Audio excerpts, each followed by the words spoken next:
So let's start at the top.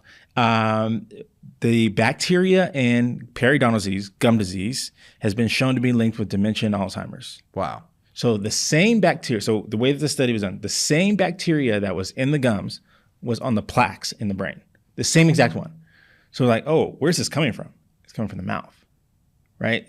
So if you want to start at the very top in the brain, there's actually no valves going from your mouth up to your brain, right? So blood vessel wise, it just free pass, right?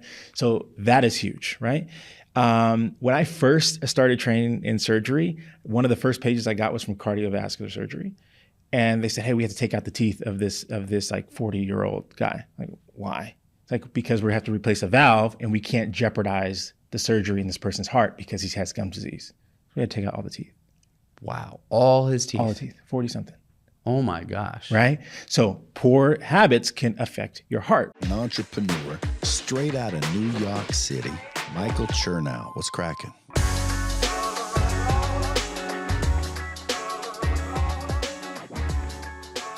All right, y'all. I want to talk about oral health care. And, you know, a few months ago, we put an episode out with Dr. Jonathan Levine where I was just blown away. I've been focused on my wellness, focused on my health for a really long time. A lot of you listening are too. And that episode kind of sent shockwaves through this community because of what we learned about oral health care and the fact that even in functional medicine, doctors are not really talking about oral health care.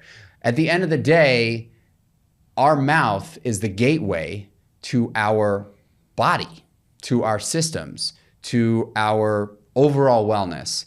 And the stuff that goes on in our mouth could be a direct reflection of the things, or most likely is a direct reflection of what's going on inside of our bodies.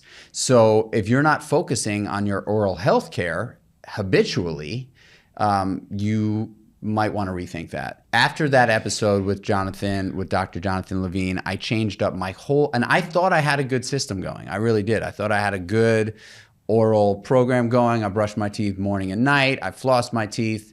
But I did not scrape my tongue. I did not use a mouthwash that was actually good for my mouth, resetting the pH. I just didn't do those things. And so because of that, because of the feedback I got from that episode, I wanted to bring on another expert who is doing something revolutionary, truly revolutionary in the world of oral health care. Dr. Kenny Brown is here with us today, and he created something called the Feno, which is it is truly the next level of teeth brushing. There's also something on the Feno, and we'll show you what this thing looks like, where you can literally do an oral health scan. It has a camera in it. You open up your mouth. It scans your mouth, it takes an image of your mouth and sends it to a healthcare practitioner that could ultimately walk you through some stuff that you may need to focus on. So it is truly one of the coolest things. And the coolest thing about it, as far as I'm concerned, is that I think it's got 18,000 bristles in it, and you put it in your mouth for 20 seconds. And you know, if you're doing it right, it takes 2 minutes to brush your teeth. You spend 30 seconds on the front top, you spend 30 seconds on the back top, 30 seconds on the bottom, and 30 seconds on the front bottoms, 30 seconds on the back bottoms. It is a pain in the ass. And those 2 minutes can feel like fucking forever. You know what I mean? But as we know, this is the Kreatures of Habit podcast. Like, you have a habit, you stick to it, and you want to make the most of it, you optimize. This product, this piece of hardware cuts that down by like a tenth, because now you're spending 20 seconds. So it's unbelievable. And Dr. Kenny Brown has done some incredible things just in the world of oral health care. He's an oral surgeon, and he brought this thing to market. And I'm just really excited to introduce Dr. Kenny to you, but also talk about Feno and all the things that we need to continue to look for in our oral health care, bridging the gap between oral health care and our oral health care habits and general health. Doc, welcome to the show. Thank you, Michael. Thanks for having me. So why don't we let's just get into the oral healthcare situation, like in terms of how we should be thinking about what's going on in our mouth and how not enough doctors, like your general practitioner or your general doctor, is not going to mention the connection between what goes on in the mouth and heart health, cognitive health, right, kidney health, like all of it. Right. The way that we think about it is oral health is your overall health. It's just a piece, right? If we think about, we've heard a lot about gut health, right? Where do you think the gut starts? Your mouth, right? Another way to put it is that the mouth, right, has so much blood vessels, right? A lot of times we take medication. One of the fastest acting medications is like a nitrous tab when we put it for like heart attacks, right? Or for people having chest pain. The fastest way to get in your system is under your tongue. So the amount of blood flow that comes from your mouth to the rest of your body is tremendous. And so this is why, oral health is your overall health. It's connected to your brain, your heart, your lungs, your gut, reproductive system, et cetera, et cetera. And I feel like the world is finally catching up to this now. So what propelled you to want to sort of change the game? Like what propelled you to want to bring this message? Yeah, so I think there's some critical issues. The problems that we're solving is the compliance. The toothbrush hasn't been invented since the 1500s. I mean, we're still using the same toothbrush shape from the 1500s. Right? Imagine that, like horse and buggy, like fairy lady electricity, right? We're still using that. We got cars driving on their own, but yet we can't brush our teeth more effectively, right? Then, so that's when it's compliance. Nearly half of adults in the United States have some form of gum disease. Half. In the United States. We're talking about developed country, like rich country, that has education, half. So that was one. So the time and technique that it takes to brush your teeth. And then we think about access and awareness.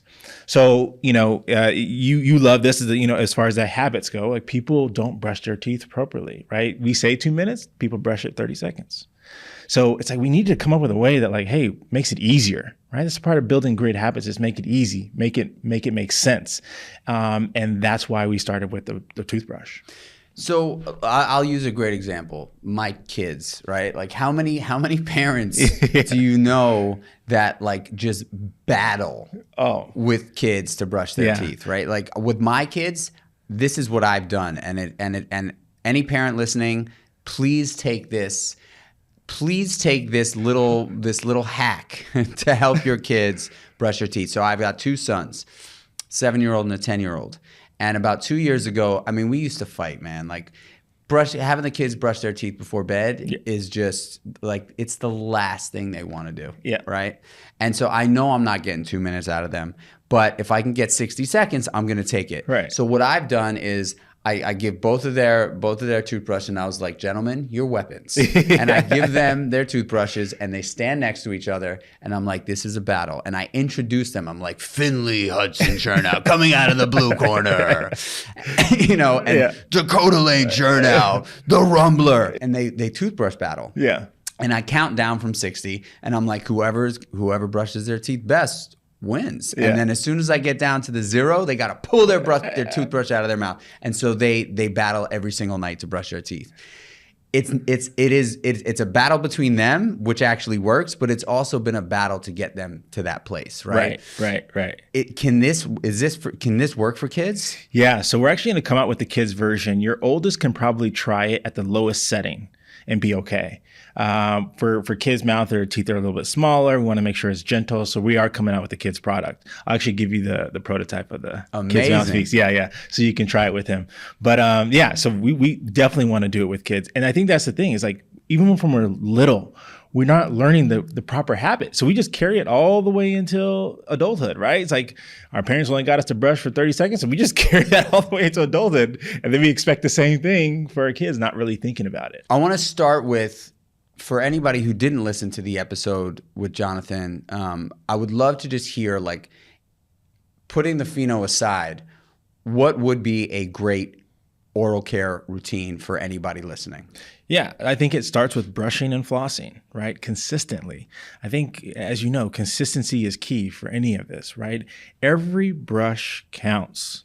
And I think that we should acknowledge that. And it's a win. right? When you brush your teeth, it's a win. A lot of times I hear constantly from patients who are maybe in a depressive state or even ADHD, they have a hard time. Self-care is one of those first things that goes. Totally. Right. And we need to, I think historically providers have like always separated themselves kind of like, oh, you're not doing the right thing. Right. Oh, scolding. Right. Like, oh, this is not working. But I think we need to just meet the patients where we're at, talk about it, celebrate it. Right. So brushing and flossing, whatever you are willing to do, brushing and flossing, that's going to be the best. And brushing and flossing both in the morning and at night? Yes. Some people will say you can just floss once a day, which is probably appropriate. But if that's what you get, then fantastic, right? I think things like mouthwash are a plus, right? I think regularly seeing your dentist. I mean, you'll see all kinds of things out there, right? Think about the mouth as a source of inflammation. So anything that you do in your body for that source of inflammation, including like red light therapy in your mouth, will be extremely beneficial. Right. So if you want to be the ultimate, right, there are red light therapies for your mouth. Wow. I didn't know that. If you really want to go that high. But at the end of the day, if we can brush every day, twice a day, it makes a huge difference. Now, the problem is we got to brush correctly, right? Half doing it for 30 seconds, not touching this part, you're going to hurt yourself, right? So that's why we created Feno, is because like, hey, we need to give people a way to brush better. Now that we've got sort of a good routine, right? Just make sure you're brushing the right way. Make sure you're flossing at least once a day. Yeah. Some sort of a mouthwash that's not destroying your teeth and destroying your mouth, right? Because there are those too, right? Yes. So like for mouthwash, like how would you distinguish the right from the wrong? Yeah. Ones with alcohol, absolutely not. Right. Okay. It burns. So you think something's happening, but it's absolutely destroying even the good bacteria in your mouth. Right. That's what we want to stay away from. The pH balance, you kind of mentioned that earlier. pH balance is important because the higher acidity we have, our enamel gets eroded away. So if we can lower that acidity, then we have a better chance. Even believe it or not, even rinsing after just eating allows some of those digestive enzymes that raise that level of acidity to break down the food. And you just lower that, it does wonders, right? Avoiding sodas and things of that nature. Why? Because it's acidic. And so we just need to neutralize it. That's it.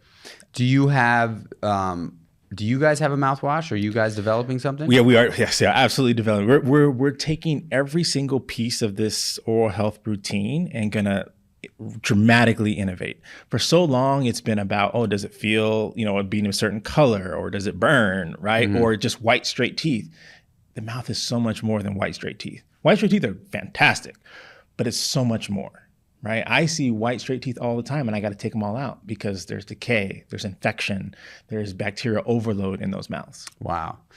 So the routine is kind of down, and anybody who is listening to this, chances are knows that a routine is kind of necessary for your mouth, right? Right. Let's talk about the issues that a poor oral care routine can create. Yes. Yeah. I mean, where do we begin? Let's go deep. Let's go deep. So let's start at the top. The bacteria in periodontal disease, gum disease, has been shown to be linked with dementia and Alzheimer's. Wow. So the same bacteria, so the way that the study was done, the same bacteria that was in the gums was on the plaques in the brain. The same exact one. So like, oh, where's this coming from? It's coming from the mouth, right? So if you want to start at the very top in the brain, there's actually no valves going from your mouth up to your brain, right? So blood vessel wise, it just free pass, right? So that is huge, right? When I first started training in surgery, one of the first pages I got was from cardiovascular surgery. And they said, hey, we have to take out the teeth of this like 40-year-old guy. Like, why? It's like, because we have to replace a valve and we can't jeopardize the surgery in this person's heart because he has gum disease. We had to take out all the teeth. Wow. All his teeth? All the teeth, 40 something. Oh my gosh. Right? So poor habits can affect your heart, right? And it goes both ways. Not only does it originate in the mouth, but also it'll show up in the mouth. Diabetic patients, right? If you have uncontrolled glucose, your gums will be inflamed, and vice versa. Inflamed gums prevent you from being able to control your diabetes, right? So it goes both ways. Let's go even further down. Reproductive health, right? There was a a healthcare executive from a big plan that talked about how their pregnant mothers, when they had periodontal disease, they were like 5 times more likely to have preterm labor or low birth weight baby. So that's huge. I mean, it's traumatic. And we're talking about 50% of the United States has periodontal disease. That's crazy. Right? So now you're like, wait, if we have this disease and we're just ignoring it and it's slowly killing us from the inside out, because it may not hurt like the same way, right? Or it may just be like, oh, I got bleeding gums, or like it's just a slow burn, right? And that's why we have to pay attention. So like when you look at the body from the tip of your head to the tip of your toes, it's affecting everything. It's affecting everything. So if you do have periodontal disease, can you reverse it? Yes. Yeah, so you can treat it, right? And a part of that is just brushing your teeth appropriately, right? There are cleaning. So sometimes you have to get a deep cleaning where you get some of that plaque off of the teeth so that the gums can heal and the bacterial load is not as high. Sometimes you have to treat it with certain mouth rinses. There's some prescription mouth rinses. Sometimes there's surgery you have to do, right? To literally get rid of the stuff that's the source of the bacteria load. And sometimes that's the teeth, right? Maybe not all of them, some of them. Sometimes you just have to go all the way surgery. Man, it's so crazy that it's just not more prominent, right? Like it is. It's crazy that not enough people are talking about this. Yeah. And I think it's just been constantly overlooked. And it's always been about white, straight teeth. Right. And I think that's been the biggest disservice to our overall wellness and health. What would be a good, like a symptom that you can share? Yeah. That people could look out for? Bleeding gums or tenderness in your gums. Those are the very easy things, like when you brush or when you floss, right? Those are 2 big signs that something is going on. Right. And the bleeding, like I say, you're flossing for the first time and you haven't flossed in a while, it's going to bleed for a couple of days. Yeah. And then if it goes away, okay, cool. We're in a good spot. But if it doesn't, we need to be concerned. Those are 2 easy ways to tell. Right. And here's a little bit scary thing is that it can turn off and on. So just because you don't have it today doesn't mean you won't have it next week. It's a little bit scary thing. But that's why the habit is so important, is that we maintain this over the course of time, because just because you're good today doesn't mean you're good next month.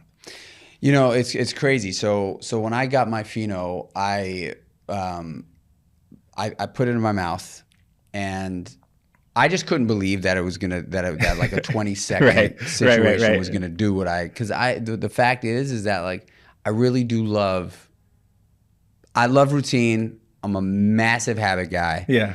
And obviously, I created a business called Kreatures of Habit. This podcast is called Kreatures of Habit. I believe our habits will make us or break us. Yes. And if you choose the wrong one, chances are you're going to end up somewhere not so pleasant, right? So I put this thing in my mouth, and it was like, you know, I'll show everybody here. So this is the Feno. Are these things fired up? Yeah, you got it. It's on sleep mode right now. So it's this piece of hardware. And you get a custom mouthpiece to the size and shape of your mouth. It's got bristles on the inside, on the outside, and all along the bottoms here. And you put this foam in, and then you just turn it on. And this thing is going to take a second to fire up, but there it is. So this thing goes in your mouth, and it brushes the F out of your teeth. And, you know, it's funny because at first I was like, I can't believe that this thing is 20 seconds, right? Like 20 seconds, is that enough? But then when you really think about it, this is covering every single surface of your teeth at one time. Whereas when you're brushing your teeth, you got to hit the front, the back, the undersides, the front, the back, the undersides. This thing covers everything. So in 20 seconds, you are getting a much deeper brush than when you're just brushing your teeth traditionally with even electric toothbrush.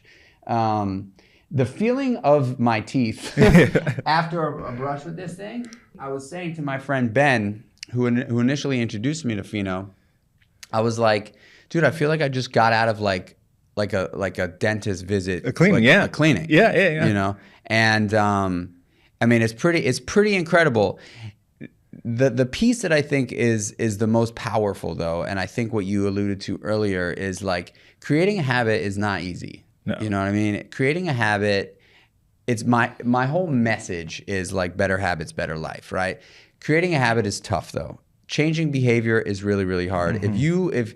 If you've worked a long day, you got home, you had some dinner with your family, you're done, you're exhausted. Like the last thing you want to do is sit there for 2 minutes brushing your teeth. Right. What you did was take that 2 minute, which feels like 2 hour long experience, into a 20-second, situation that like. It's crazy that this hasn't come out before, Yeah. I mean, people have tried. The U-shaped brush or the full mouth brush, people have tried. The issue is that, one, there may not have been a provider behind it. So the design, like you talked about, those bristles are designed to be very specific. It's designed at a certain angle, at a certain length. I mean, we got a physicist on board to measure the sweep of these bristles, right? Wow. The way we developed this and all those different shapes and sizes, we use AI. We used an algorithm. We built an algorithm that allowed us to test so many different shapes and sizes. We went through over 100,000 iterations to make that. 100,000? 100,000, right? So when you really think about like the effort that was put into it, it is tremendous. It's beyond what anybody's ever done, which is why you feel that level of clean, is because 100,000 iterations of that, and we're still going, right? And like I'm gonna share the child one with you so you can see, and so like that makes all the difference, right? There's different speeds, so you still get a level of control, right? You still kind of move it around to make sure you get all the nooks and crannies. You can change the speed up or down, so there's still a level of control there, but you really get that effective clean. This podcast, so we tend to talk about habits, and I do want to ask you about your habits as well, because I think it's important that we touch on that. But I have I'm like a self-proclaimed like wellness Google for people that follow my personal journey, because I am a glutton for optimization. Sure. And if I find a product that I really love that I use every single day, I just feel this obligatory responsibility to then share it with my community. And so the community has really kind of looked to me as this person who shares really cool ways to optimize your life, right? And I don't know how that happened. I kind of just like fell into it because I really am a discovery junkie and down to try things at least twice. But I didn't bring you on the show to like sell the Feno. Right. I brought you on the show because I think the oral healthcare conversation is like the feedback that I got from that one episode that I did with Dr. Jonathan Levy was so strong. People were like, "Oh my God!" Like I just didn't know. Right. Like I just felt it was my responsibility to continue having this conversation. Yeah. I think it's so important to have the conversation because the fact of the matter is that our exposure to environmental toxins, to microplastics, to things that are just in the air, in the water, in the food, it's almost impossible to stave away from, right? Yep. Like it's almost impossible. So we are just exposed. We are just exposed. Right. And that for me, like I don't walk around in fear, but I certainly do walk around very interested in finding things that I can do and then share with the community to just prevent and or just be better. Yep. Right? Choose this, not that. Right. And so with this, I was like, it just seems too good to be true, right? It's 20 seconds, man. You don't even have to do anything. Right. You just throw the thing in your mouth and you can move it around a little bit, but it's like that. Like it just takes the whole experience to a whole nother level with brushing teeth. And I never thought that I would just be so excited about a damn toothbrush. I hear you. I mean, you're familiar with all the books of Atomic Habits and Hooked. And I talked to Nir Eyal, author of Hooked, very early on about this because they said, hey, like when we're thinking about taking care of ourselves, like why can't brushing your teeth be the trigger that allows us to take better care of ourselves? It's sort of accepted as this norm, brushing your teeth.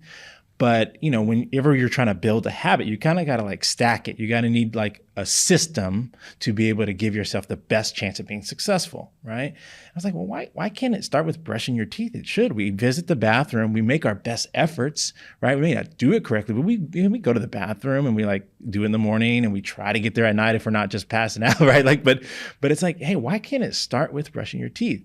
And so really this is just this is a trigger for a broader, like you're taking a step forward in optimizing your health and doing something good for yourself and beyond, right? You know, I love that you say that because, you know, you are doing something that I did with Meal One and Creatures of Habit, right? Like when people think of habits, you know, the next sort of sentence is, you know, like brushing your teeth, like putting on your shoes before you leave the house, right? Like that, like habits, right? Like one of the first things you think of. Right. And, you know, but what I'm hearing from you, which I love because it's the same philosophy that I had with Meal One, which is like, you know, it's not just a toothbrush. This is not just an oatmeal. Right.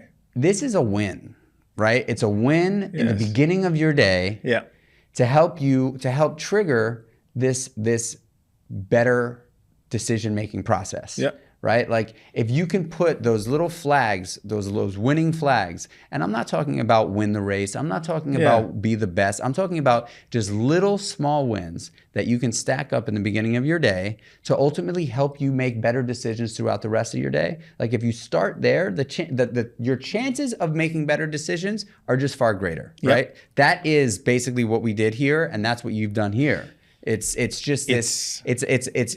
setting yourself up for success. It's our job. It's a calling. And for me, Feno is a calling. This is like when you ask me, like, why would I do this? It's like, because I'm interested in scaling care. What's the best way to scale care for me is through this, right? Is to be able to empower you to be able to make the better decision today and make it easy for you, make it fun for you. It's a part of like, that's the calling, right? Your calling is like, hey, I'm going to deliver a nutritious first meal of the day because I know this stuff and I know this is my realm of genius, right? It's like, and I'm going to give you, it's a calling. It's a part of our role. And I think we all have these, right? Everybody has their zone of genius that they can help give to others. And I think as a healthcare provider at the very, very core level of it, that's what it is. It's how do I care for more people? You know, this isn't your first rodeo. You've created a business before this. Yeah. You've sold it. You went to Stanford. You're a successful, ambitious dude, right? And so that requires, I would imagine, systems and habits, right? Yeah. I do believe that the one common denominator amongst most successful people, and I'm not just talking about financially successful, I'm talking about just people that have accomplished things in life that one would consider to be, and you know, worth having a conversation about. Does the one common denominator is, from what I've seen, is in habit, right? Mm-hmm. Like the decisions that you make on a daily basis consistently, because habit could be, like we said earlier, it could go both ways, right? Yeah. So what is, like, have you had a morning routine that you've stuck to for a while? Yeah. So, I mean, morning routine wise, so I start surgery pretty early, like 6 a.m. So it's like pretty dark and I'm, kind of moving. But I would say the foundation of my mornings include prayer. And so it's like kind of getting me ready for the day and like what I'm asked for. It kind of reminds me of why I'm up and doing this. Water, to be honest. And that's been the core foundation of it. As you know, with kids, your habits get interrupted and things all the time. I got 3 of them, right? So 10, 4, and about to be 2. Wow. Okay. So, yeah. So like your habits are interrupted, but I have found that, that for morning wise, prayer and the water have like been staples for me. Obviously, I brush my teeth, right? Like a bad man, but that's been it. But I actually think that my habits have gone throughout the day. Doesn't just start in the morning; it's throughout the day. So, for example, surgery preparation is like a normal flow. X-ray, medical history, plan, right? X-ray, medical history, it just kind of like flows like that, right? And I think having these throughout the day can allow you to reset, because you could have had an off morning, but if you can reset and you have a system that's at 10 or at 1, you get a chance to reset. Let's talk about a reset. Yeah. What does a reset look like for you? So let's say, so I think it's having the system. So if it's around surgery, I already know, like, okay, I got to go with this one. Even if that previous surgery, let's say that something happened, there's a complication, didn't go exactly the way I wanted to, or the outcome, like the next one is the next one. I get to restart that, right?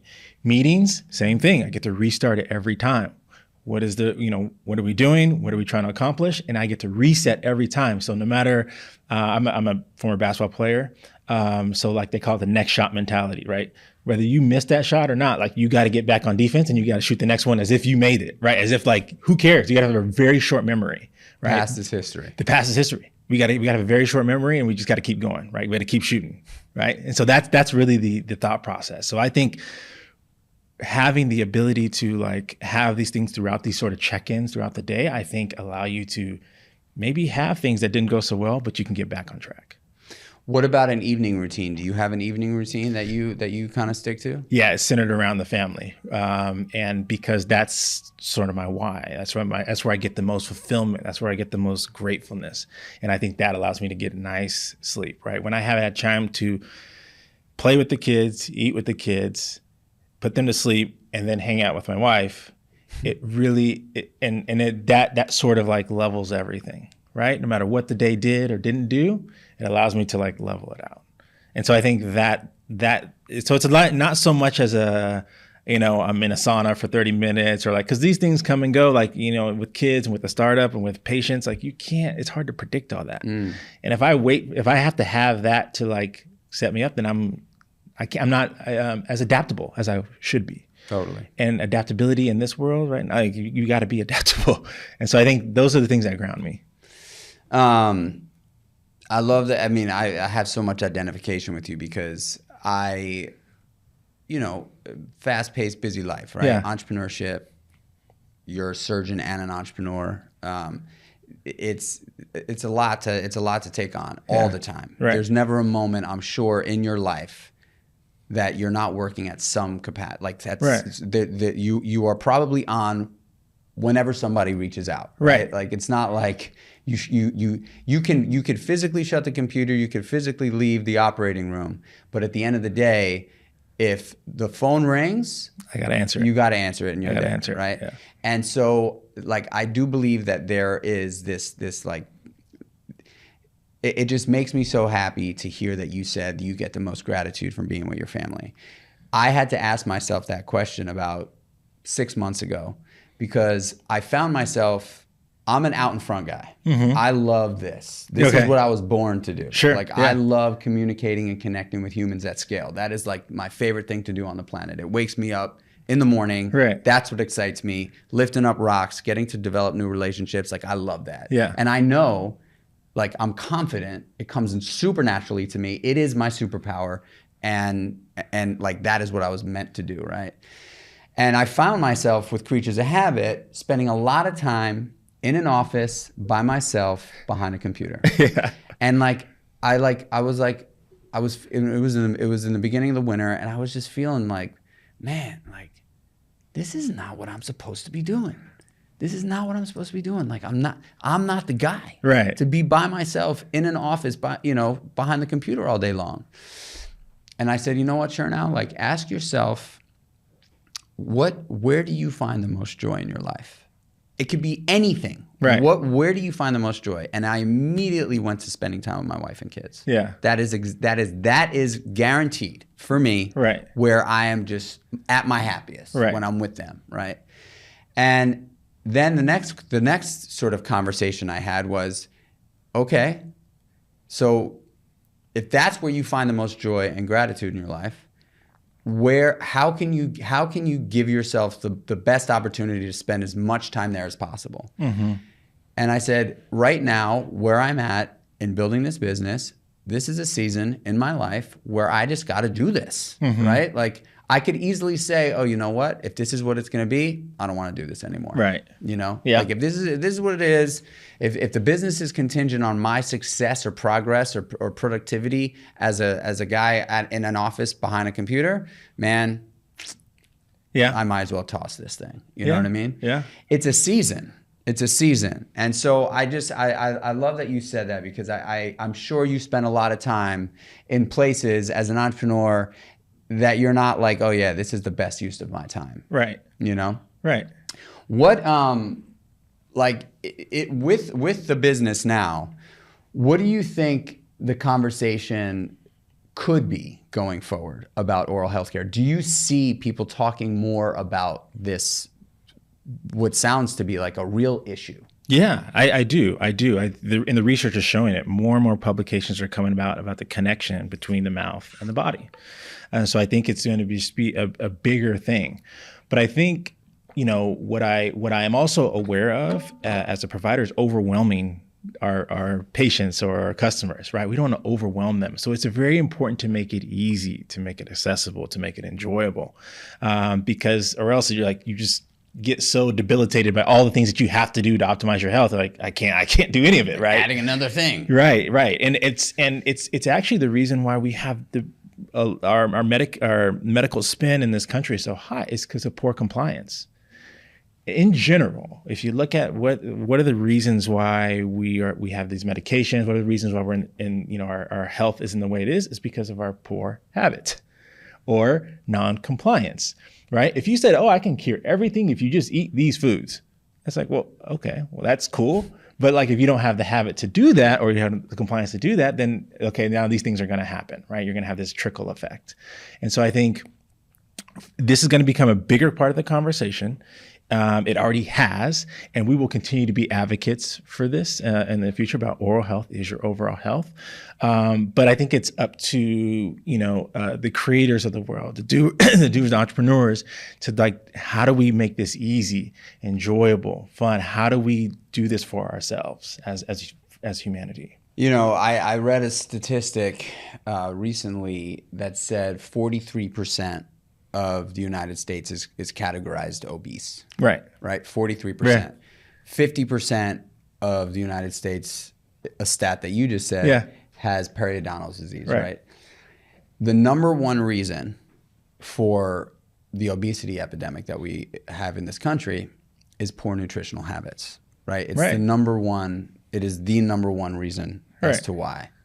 And so these numbers are really like they're sort of awe-inspiring to see. It's the percentages have just gone up. Right. And if there's not, not for people like you that are out there trying to just sort of say, hey, like open your eyes. Yeah. Like open your eyes. Yeah. There are things that we can do to mitigate these issues. And I think the hardest part is that the traditional healthcare system in the country is just not making it easy. No. It's just not making it easy. And I've had a lot of people on this podcast over the last few years that have sort of pointed to this idea that if you don't, like, the healthcare system that we have is really a sick care system, right? They're there when it's either too late or the problem has already become apparent and very, very real. Yep. I think with things like this and things like Meal One and just like functional medicine taking a sort of a step onto the platform, real healthcare is when you take it into your own hands. And I think more people need to hear that. I think that we have more control than we think. Go into your GP once a year for them to touch your lymph nodes, to have you follow the light, stick it in your ear, get on a scale, fully dressed with your backpack on.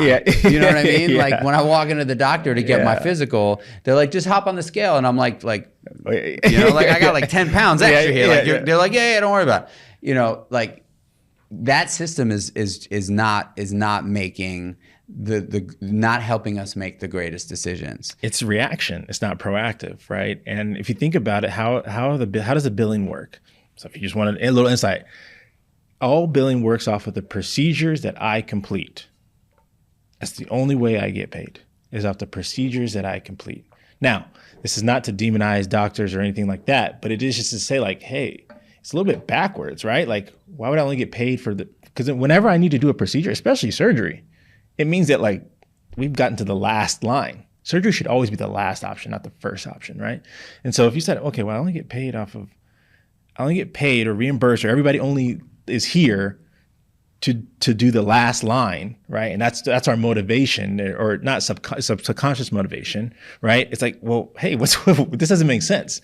Shouldn't we have like tried to avoid this for as long as possible, right? Before we did this, and shouldn't all of our motivations be aligned to keep you out of my office, right? That's what you would think, right? And I think that's sort of like the way that we should be thinking about this, right?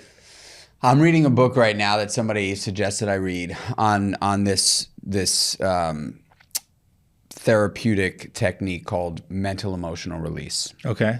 It's really interesting, but it's basically a therapeutic technique that is tapping into the unconscious as opposed to the conscious mind. Okay. And I'm only about a quarter or halfway through the book, so I haven't gotten like deep into it. But there was a really interesting story that was told in the book about a community in China that only pays the village doctor if people are not sick.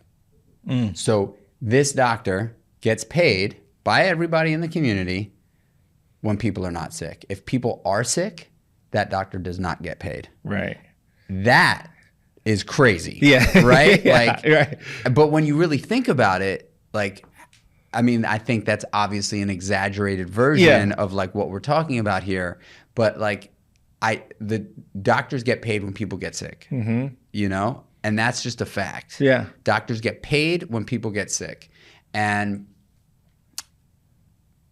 like, you can be your own village doctor in China, right? Like, you can, with tools like this, with a number of things that have become available, you can prevent bad things from happening.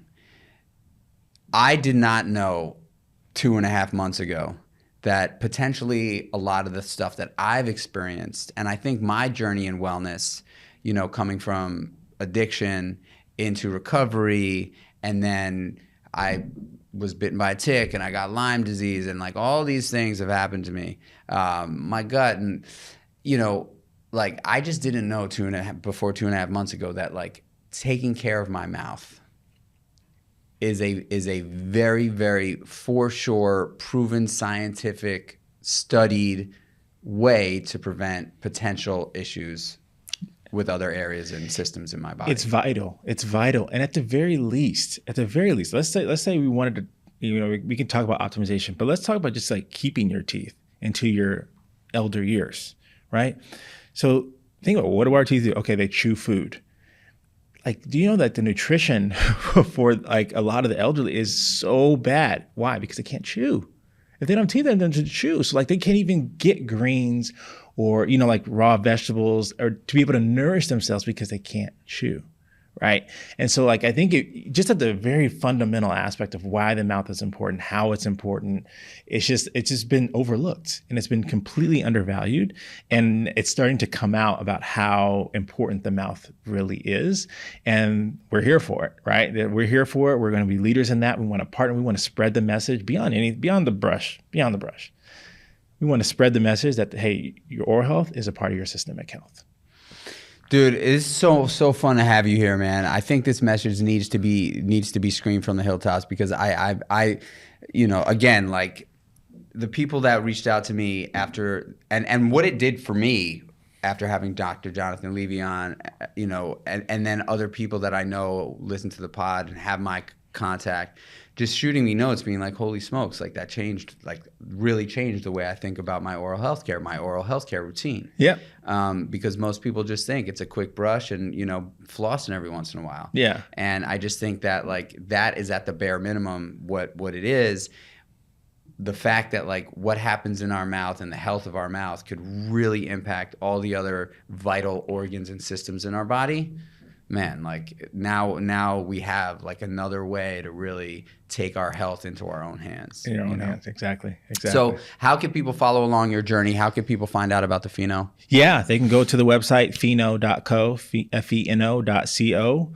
We have all the social handles. Just look us up, FENO, and learn more about what you can do to optimize your oral health, about what we're doing with our scanner and the AI that's able to like give you insights on all these conditions. There's a lot more under the hood. We're really excited to be on this journey and thankful for everybody who is interested. I got to ask you one last question. Yeah. Where did the name Feno come from? Yeah, so it actually derived from phenotype, and then we just took the PH and we used the F. And the way it was because our design team was like, man, everybody's mouth is so different. I was like, yeah, this is why we have to do this algorithm, because if we don't, it won't fit you and you and you, right? And it won't be effective. And we were sort of talking about that and the expression of genes, like, oh, that's your phenotype. And like, oh. And then so it's just kind of stuck. That's cool. Yeah, so that's why we go with Feno. Dr. Kenny, thank you so much for being here, man. Thank you.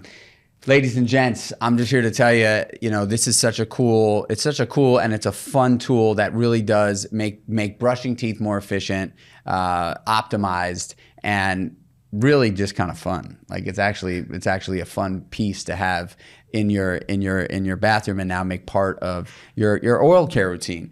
I have changed my whole entire oral care habitual system because, again, as you know, I am just an optimization junkie. I really do like to find the best possible way to own my health. Because you can have 1,000 problems in your life, but if your health becomes a problem, it will be the only one. It will be the only one, and it'll take you out of every other area in life if your health becomes an issue. So I hope this podcast gave you a little bit of inspiration to want to start taking your oral care more seriously. Because the proof is in the pudding and not enough people are talking about it. I love you guys and I appreciate you guys for listening. It would mean the world to me if you shared this podcast with someone that you think could potentially use it or want to hear about it. That again is the only cost I ask. And if you're feeling super generous, subscribe to the podcast. Don't miss an episode. Give us a 5-star rating and a review. I'd love you forever for that. I mean, I already love you forever, but that would be like the forever. And, this community means everything to me. So I hope you got something out of this. Until the next one, y'all. Peace.